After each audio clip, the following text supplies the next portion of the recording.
दोस्तों नमस्कार।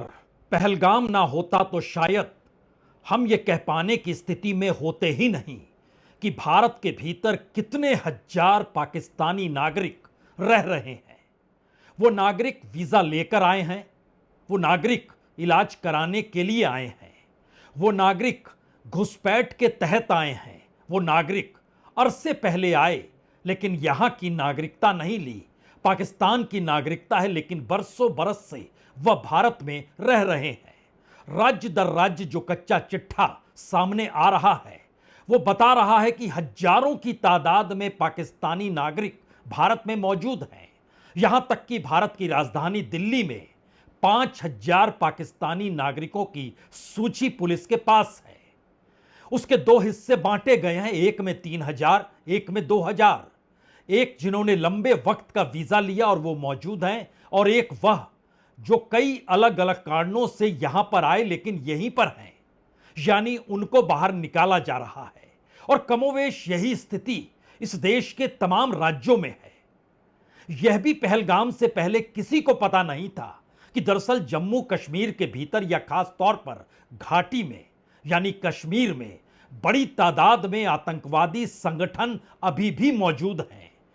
उनसे जुड़े हुए आतंकवादियों की मौजूदगी घाटी में है।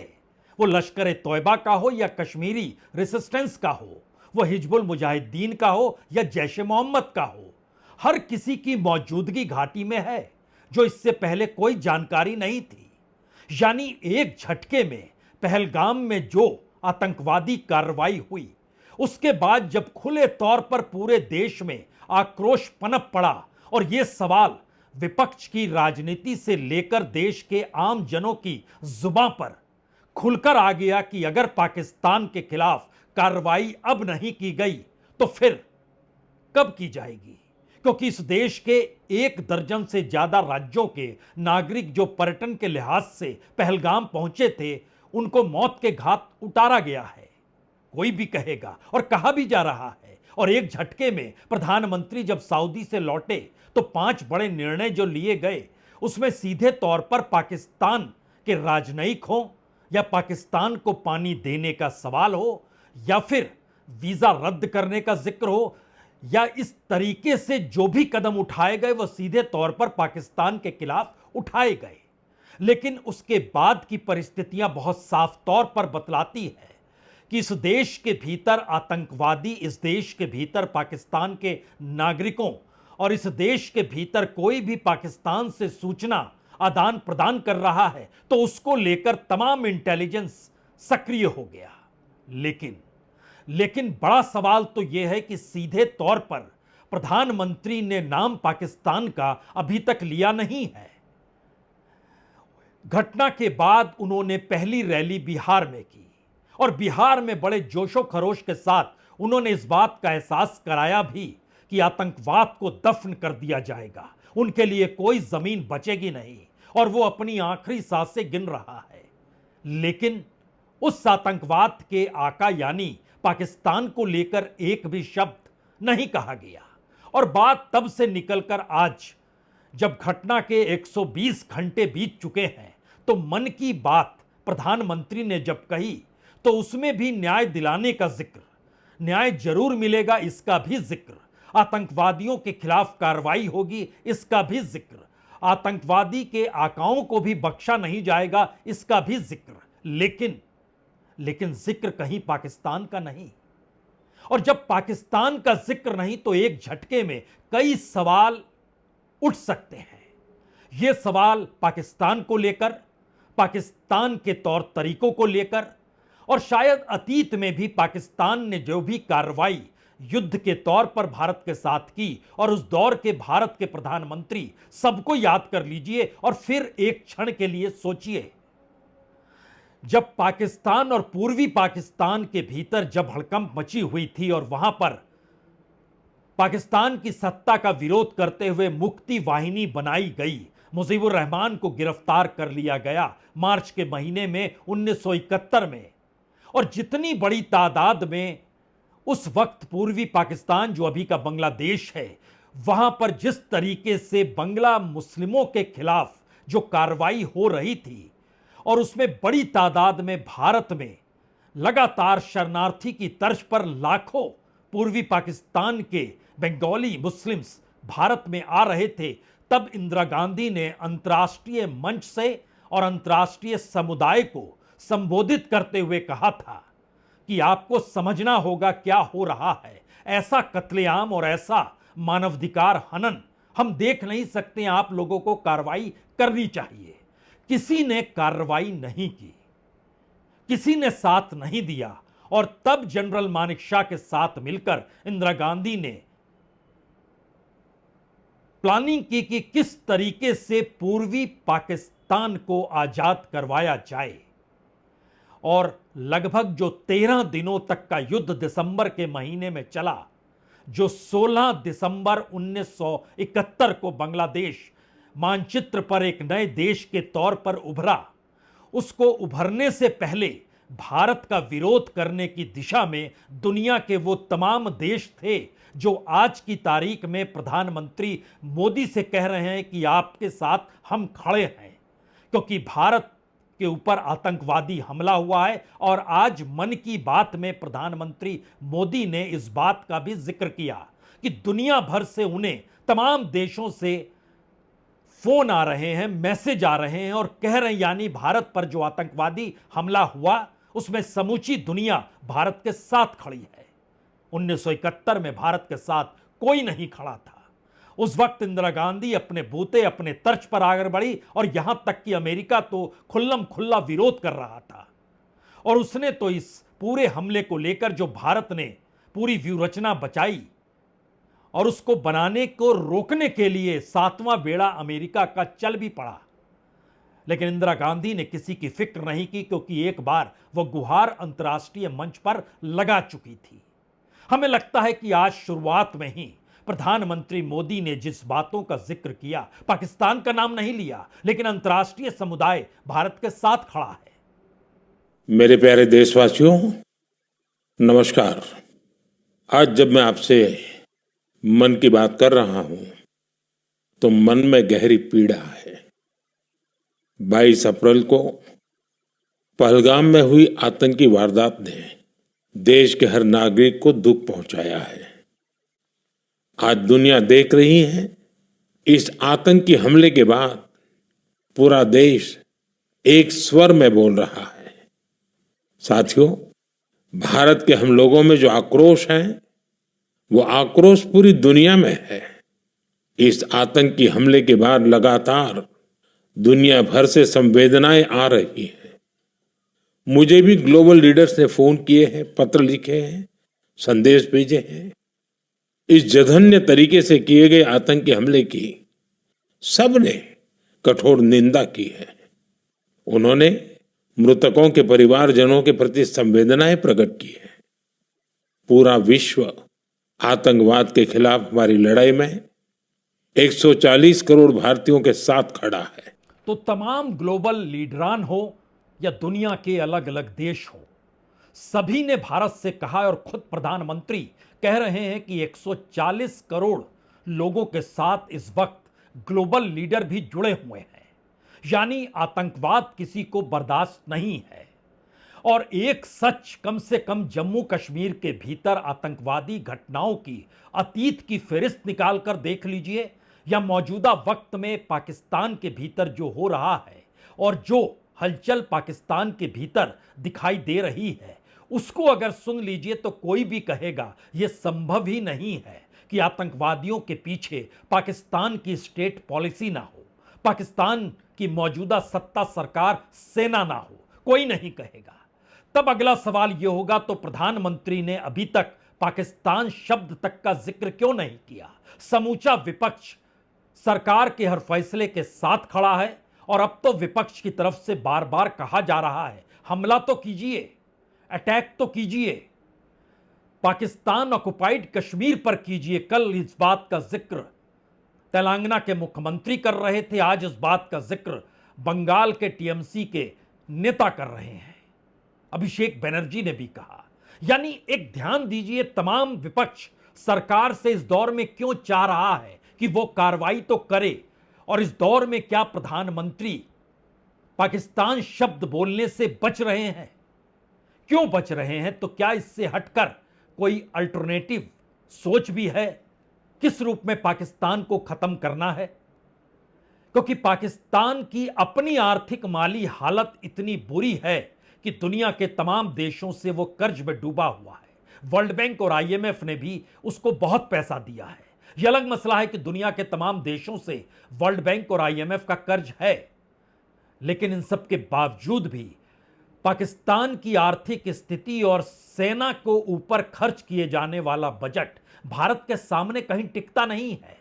लेकिन अगला सवाल यह भी है कि भारत की तरफ से जिन बातों का जिक्र किया गया उसकी अगर एनालिसिस आप करने बैठेंगे तो पहला सवाल यह भी होगा, जिस सिंधु जल समझौते को निलंबित किया गया उसमें इस बात का भी जिक्र किया गया जब तक पाकिस्तान अपना रिकॉर्ड सही नहीं कर लेता है तब तक निलंबित हो रहा है।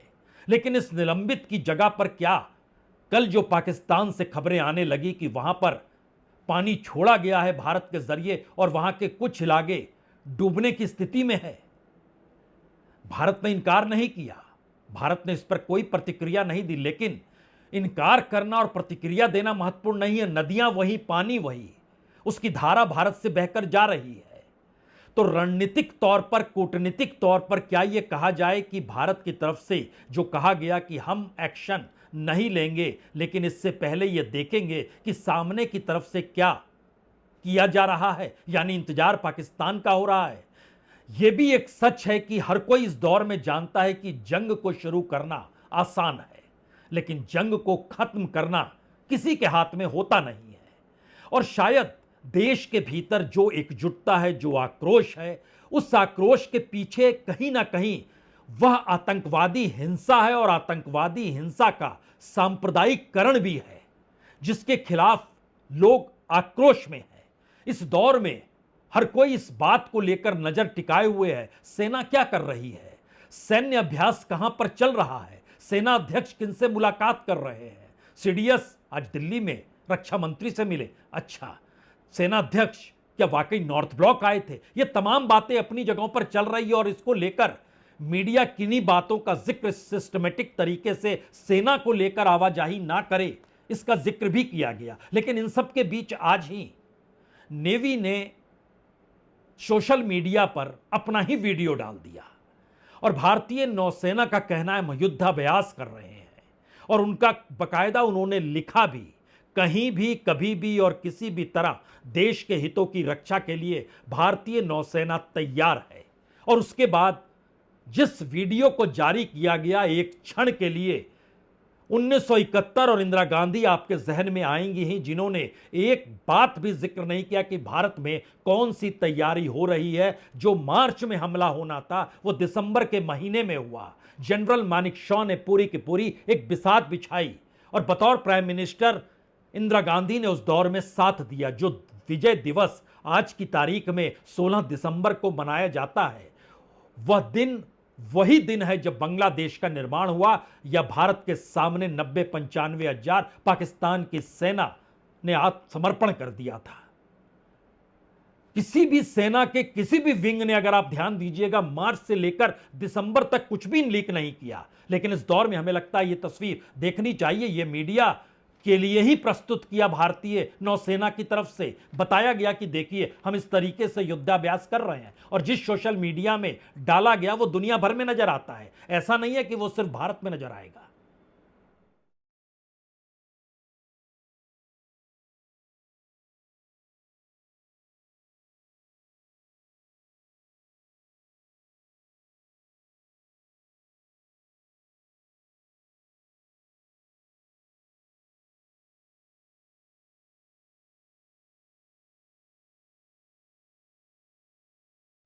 ताकत का एहसास कराती भारतीय नौसेना की ये तस्वीरें खुद भारतीय नौसेना ने जारी की है। और अगला सवाल यह भी है कि इस दौर में, यानी बीते 120 घंटों में, यानी 5 दिन बीत चुके हैं, और आज प्रधानमंत्री जब मन की बात में उस आक्रोश को लेकर चल रहे थे, जिस आक्रोश का खुला इजहार उन्होंने बिहार की रैली में किया, आज उसको मन की बात के जरिए जब वो रख रहे थे और न्याय का जिक्र कर रहे थे, तो न्याय कैसे मिलेगा, ये सवाल शायद भारत के भीतर बड़ा है। और हर के जहन में यह बात तो है ही कि कश्मीर के भीतर आतंकवादियों की मौजूदगी, चाहे वह लोकल स्तर पर हो चाहे घुसपैठ के तौर पर हो, तमाम जगहों पर पाकिस्तान की जमीन पर आतंकवादी संगठनों की रिहाइश है।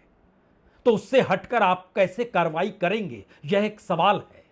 और इस सवाल का जवाब दे पाने की स्थिति में कोई नहीं है, क्योंकि आज की तारीख में तकरीबन 10 घर जो आतंकवादियों के थे या आतंकवादियों के हैं कश्मीर के भीतर, उनको अलग अलग जिलों में जो मौजूद है वो किसी भी इलाके में हो सकता है। वो कश्मीर के भीतर होगा, वो सोपोर में होगा, वो अनंतनाग में होगा। 10 घरों को ब्लास्ट से उड़ाया गया सेना के जरिए। 14 टेररिस्टों की जो लोकल टेररिस्ट सक्रिय हैं अलग अलग आतंकवादी संगठनों में, उनकी तस्वीरों को जारी किया गया। एक क्षण के लिए देख लीजिए दोनों तस्वीरें।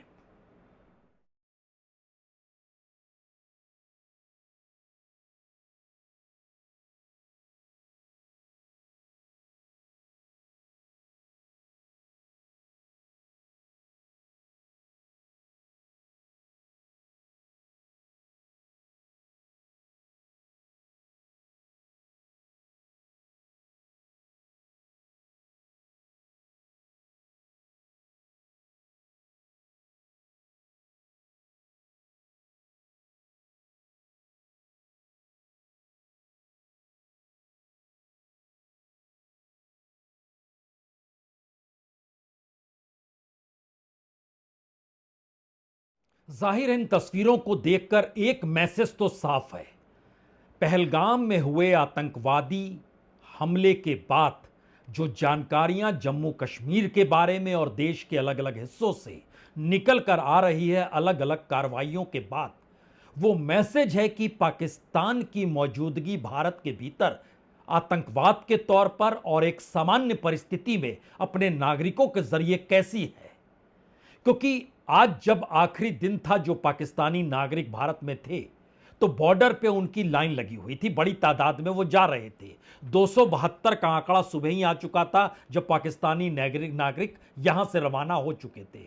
भारत के भी जो नागरिक वहां रह रहे थे, जिसमें 13 डिप्लोमेटिक ऑफिसर्स हैं, उसमें 629 भारतीय नागरिक जो पाकिस्तान में मौजूद थे वह भी लौट रहे थे। यानी इस घटना के बाद दो बड़े सवाल जो खड़े हुए, उसमें अभी तक पहलगाम से पहले किसी को जानकारी नहीं थी कि जम्मू कश्मीर के भीतर आतंकवाद मौजूद है। क्योंकि 2019 में आर्टिकल 370 को खत्म करने के बाद, राज्य का स्टेटस खत्म करने के बाद सीधे तौर पर दिल्ली ही कश्मीर को चला रही है।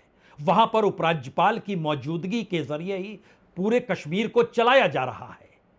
और जो घटना हुई उस दौर में भी चुनाव है, लेकिन मुख्यमंत्री के पास कोई ताकत नहीं है, क्योंकि स्टेट का स्टेटस है ही नहीं वहां पर। यानी जो भी चीजें हो सकती है, जितनी बड़ी ताकत के साथ, और ताकत केंद्र के पास इस देश की सेना को लेकर, अर्धसैनिक बलों को लेकर, इस देश के इंटेलिजेंस को लेकर, बॉर्डर से लेकर गांव तक कमोवेश हर जगह पर सेंटर की मौजूदगी है। और अगर वह स्थिति इस दौर में फेल हो गई, और दूसरी तरफ भारतीय नौसेना जो बतला रही है, दिखला रही है, और इन सब के बीच यह भी निर्णय आज लिया गया कि ब्रिक्स की बैठक जो 30 अप्रैल को ब्राजील में होनी है, जिसमें विदेश मंत्री और एनएसए, नेशनल सिक्योरिटी एडवाइजर की मौजूदगी होनी चाहिए, भारत ने निर्णय दिया कि अभी स्थिति ठीक नहीं है। यानी एक मैसेज है दुनिया के सामने कि देखिए, हम भूले नहीं हैं, हम अंतर्राष्ट्रीय तौर पर परिस्थितियों को समझ रहे हैं। लेकिन अगला सवाल यह भी है कि आपने अभी तक पाकिस्तान का जिक्र नहीं किया है। पॉलिसीगत तरीके से चीजें चल रही है, देश के भीतर आक्रोश, झंडे, नारे, दुनिया के अलग अलग जगहों पर भारतीयों की मौजूदगी नारों की शक्ल में जो भी उभर रही है वो पाकिस्तान का जिक्र है। लेकिन प्रधानमंत्री ने आज भी जब जिक्र इस बात का किया कि न्याय तो मिलेगा, न्याय हर हाल में मिलेगा और बख्शा नहीं जाएगा, तो किससे न्याय मिलना है, ये चीजें गायब क्यों है अभी तक? और खुले तौर पर इसका इजहार क्या वाकई किसी बड़ी रणनीति के तहत नहीं है? क्योंकि जो इससे पहले स्ट्राइक भी किया गया था वह भी पीओके में घुसकर किया गया था। और इससे पहले की तमाम परिस्थिति नहीं, बल्कि आज से नहीं, बीते 40-45 सालों से देखिएगा तो आतंकवाद को लेकर पाकिस्तान को निशाने पर हर वक्त लिया गया, वो कोई भी सरकार हो, वो मनमोहन सिंह की सरकार हो या अटल बिहारी वाजपेयी की इससे पहले की सरकार हो, राजीव गांधी की ही सरकार क्यों ना, उस पूरे कालखंड को अगर आप देखिएगा तो पाकिस्तान का नाम खुलकर लिया गया। आज क्यों नहीं प्रधानमंत्री ने लिया? यह सवाल हो सकता है किसी के जहन में भी हो, लेकिन फिर भी न्याय का जिक्र जिस तर्ज पे प्रधानमंत्री ने आज किया, वो दरअसल आपको बार बार बिहार की रैली में जिस तेवर और तलखी के साथ प्रधानमंत्री ने बताने की कोशिश की थी कि हम आतंकवाद को खत्म कर देंगे, ये दोनों परिस्थितियां एक सरीखी है, लेकिन सवाल है कि आप अभी तक क्यों नहीं बता पा रहे हैं? मुश्किल कहां पर है? मैं पीड़ित परिवारों को फिर भरोसा देता हूं, उन्हें न्याय मिलेगा, न्याय मिलकर रहेगा। इस हमले के दोषियों और साजिश रचने वालों को कठोरतम जवाब दिया जाएगा। प्रधानमंत्री कह रहे हैं पीड़ित परिवारों को न्याय मिलेगा, न्याय मिलकर रहेगा। कोई कहां इनकार करेगा कि प्रधानमंत्री ने कह दिया तो न्याय तो मिलेगा, लेकिन अगला सवाल यह भी है क्या वाकई जो पीड़ित परिवार हैं उनके मन को जानने की कोशिश क्या किसी ने की कि वो क्या चाहते हैं? गुजरात की महिला कल कह रही थी कि वीआईपी जब ट्रैवल करते हैं तो गाड़ियों का काफिला रहता है, सुरक्षा का बंदोबस्त होता है, चारों तरफ से उनके सेनाओं की मौजूदगी होती है, लेकिन क्या हमारे टैक्स के पैसे से सब कुछ नहीं चलता है? शांतिबेन इस बात का जब जिक्र कर रही थी तो उनके सामने इस देश के वही मंत्री खड़े थे, सीआर पाटिल साहब, जिनके हिस्से में इस देश के पानी का हिस्सा आता है, यानी जल नीति जिनके दायरे में है सीआर पाटिल। जवाब कोई दे पाने की स्थिति में नहीं है कि इन पीड़ित परिवारों के मन में है क्या, और यह सवाल पठानकोट के दौर में भी खड़ा हुआ था, तब सैनिक मारे गए थे। पुलवामा में भी खड़ा हुआ था, तब सैनिक मारे गए थे। उसी सैनिकों की फहरिस्त में कम से कम 4 लोग तो ऐसे हैं जो सेना से किसी ना किसी रूप में जुड़े रहे और पहलगाम में उनकी हत्या कर दी गई। तो क्या उन्हें शहीद का दर्जा दिया जाएगा? यानी शहीद का दर्जा दिया जाता है तो उससे उस पीड़ित परिवार को कुछ राहत मिलती है, कुछ सम्मान मिलता है। क्या इस दिशा में इस देश के मन में क्या है, प्रधानमंत्री के मन में यह बात आई या नहीं आई?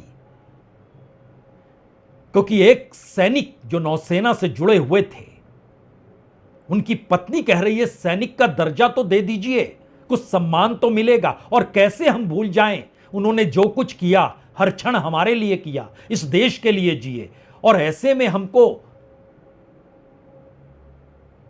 हमारी आंखों के सामने सबसे पहले जिन्हें मारा गया वो बता रही हैं। सुनिए उनकी बात।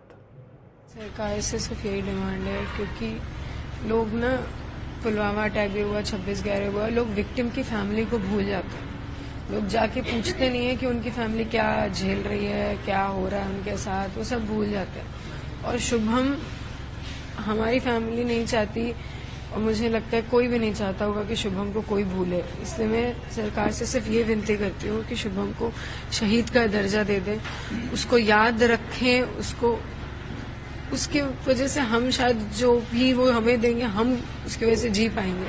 उसको शहीद का दर्जा मिलेगा तो ये फैमिली सर उठा के कह पाएगी कि हम हिंदू बोल के गए हैं तो हमें उसका सरकार ने शहीद बोल के दर्जा दिया है। अब प्रधानमंत्री के मन में जो हो सो हो, लेकिन जो पीड़ित परिवार हैं उनके मन में जो है उसका जवाब देगा कौन? और एक वक्त के बाद क्या हर कोई भूल जाएगा? प्रधानमंत्री मोदी पाकिस्तान का नाम नहीं ले रहे हैं। जल रोका जा सकता है, इसको लेकर तमाम वैज्ञानिक कह रहे हैं असंभव सी प्रक्रिया है ये। इस देश के भीतर में जो राजनयिकों की आवाजाही होती है वो इससे पहले 6 बार रुक चुकी है। जो वीजा रद्द करने की परिस्थितियां हैं उस पर भी 2 बार ब्रेक लग चुकी है। और हर कोई चीजों को भूल जाता है। इस देश के जो पीड़ित परिवारों हैं उनके मन में तो यह सवाल होगा कि यह पहलगाम की घटना और कितने दिनों तक लोगों के जहन में रहेगी। एक झटके में हर कोई भूल जाएगा। हम ये सवाल इसलिए कर रहे हैं क्योंकि आज की तारीख में भी पहलगाम में टूरिस्टों की आवाजाही है और बड़े खुशमिजाजी के साथ वो अपनी तस्वीरों को डाल रहे हैं, बड़ी खुशमिजाजी के साथ बता रहे हैं सब कुछ तो बेहतरीन है, शानदार है। यहां तक कि गुजरात से आए हुए एक पर्यटक हो या फिर अंतर्राष्ट्रीय तौर पर क्रोएशिया से आए हुए एक महिला हो, सब कुछ उन्हें हसीन लग रहा है। और इस परिस्थिति में सिल्वर स्क्रीन से जुड़े अतुल कुलकर्णी वह भी अपनी तस्वीर पोस्ट करके बता रहे हैं, देखिए हम यहां पर हैं। ये मैसेज है, ये देश भूल जाता है सब कुछ, बहुत तेजी के साथ भूल जाता है। और पीड़ितों का परिवार के भीतर यह सवाल इसीलिए गूंज रहा है क्योंकि पहलगाम के भीतर की गहमा गहमी एक बार फिर बता रही है, ऐसा कुछ बता रही है कि भूल जाइए सब कुछ।